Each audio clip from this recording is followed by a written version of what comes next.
What do you think is next for Canelo now? Do you think he's gonna take on the other two, Beterbiev and Bivol, or what's the on Pascal? Where he's going from here? Now, look, he chose Kovalev for a reason. Very dangerous, but probably the easiest path to a title at 175 when you consider those other players. Now that Archer Beterbiev has 2 of the 4 titles, blowing through people. I know Canelo did the Canelo thing, which is I'll fight him. But here's the thing. Canelo chases history. He certainly chases the price tag of dollars mixed with that, but not nearly as much as a Floyd Mayweather, who would put that first and foremost. What's the most amount of money I can make for the least amount of risk? Canelo's more like, what risk can I take that gives me category, furthers my legacy? I don't think there's anything right now at 168 or 175 that really does that for him. I think it's more likely that he goes back down to 160. Everybody wants him to fight Triple G a third time. I think Canelo knows what a lot of us know and maybe aren't willing to admit, that Triple G is past that hill a little bit. Outfought Sergey Derevyanchenko to win back a title in early October. Life or death. It was hell. Triple G's 37. Canelo probably going to win that trilogy, but he said it himself. I have nothing to prove Triple G at the moment.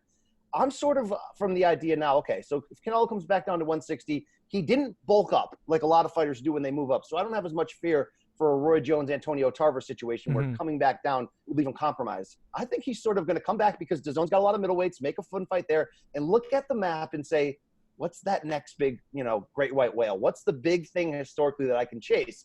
And it's funny. I do a podcast for CBS Sports called The State of Combat, boxing podcast with Rafe Bartholomew. Rafe was on me for a couple weeks going, what if Andre Ward came out of retirement? What if we did Canelo Andre Ward at 175? And I'm like, bro, no, okay?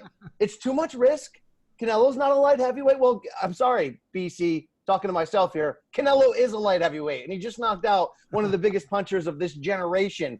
So if Andre Ward came out of retirement at 35 and put his pound-for-pound stance and unbeaten record on the line against Canelo, they're both kind of blown-up smaller fighters. I think that could be an incredible fight. You don't really see Canelo talking about that a lot. You see more Andre Ward talking about it when he's being asked. I think that's a fight that would satisfy enough commercial appeal, and certainly from a critical standpoint would be like a legacy-defining fight. I mean, Canelo lost when he stepped up to the very highest level against Floyd.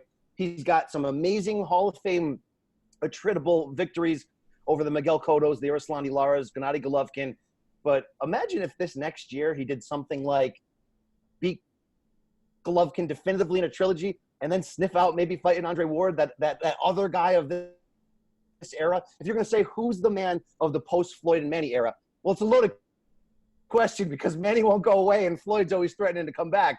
But it's certainly Canelo now from a star standpoint, and now obviously from a critical standpoint with the rise he's doing at pound for pound. But that other guy is Andre Ward, who walked away on his own terms. Oh man, you're getting me fired up talking about this fight. Who would you favor that fight? I'd still have to favor Andre Ward because he would be the bigger man of the two. And he has a way to figure out how to every single type of fighter. He can get dirty against you. He can slug if he has to. We saw him against Kovalev, walk through hell, get on inside and get him out of there. Yes, low blows, but he certainly rocked him with a right hand first.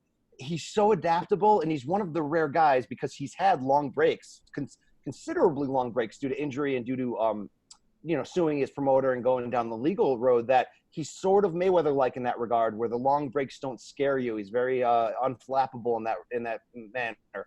I'm still blown away by what Canelo's doing, but yet I'd still take Andre Ward because whenever you're matching boxer against puncher and the terms are relatively equal, I'm always going to take the boxer. And that doesn't mean that Canelo's not a great boxer, but you saw on Saturday against Kovalev, he turned into the punch. He turned into the bigger man against a guy 2 weight divisions above. This man Canelo's got big huevos. We just got to say it. It is what it is. He's amazing.